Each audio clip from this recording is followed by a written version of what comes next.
3D resin printing of a Sanix 3D model made with the Anycubic Photon P1. One of the things I appreciated most during this process is how simple the Photon P1 makes print preparation. The interface is intuitive, and it guides the user through the main steps, making even a fundamental stage, like build plate leveling, much more straightforward. The guided leveling process is particularly important because it helps correctly position the build plate and accurately set the initial Z position. This step is essential to achieve a well-adhered, stable, and uniform first layer. With a properly leveled build plate and a correctly set Z position, the chances of a successful print increase significantly.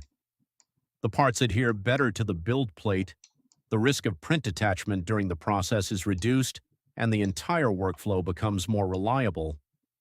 The Photon P1 therefore makes it easier to achieve clean and precise prints, even with highly detailed models like this Sanix, allowing you to focus more on the final result and less on machine setup issues.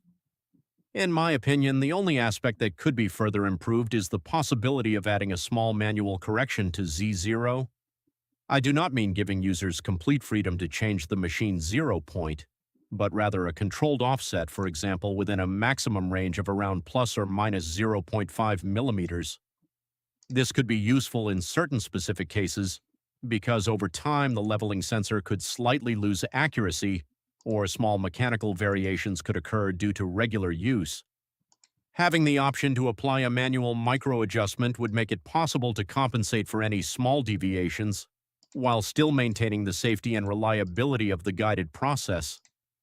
In this way, the system would remain simple and intuitive, while also offering an additional adjustment margin for users who want to further optimize first-layer adhesion and print repeatability.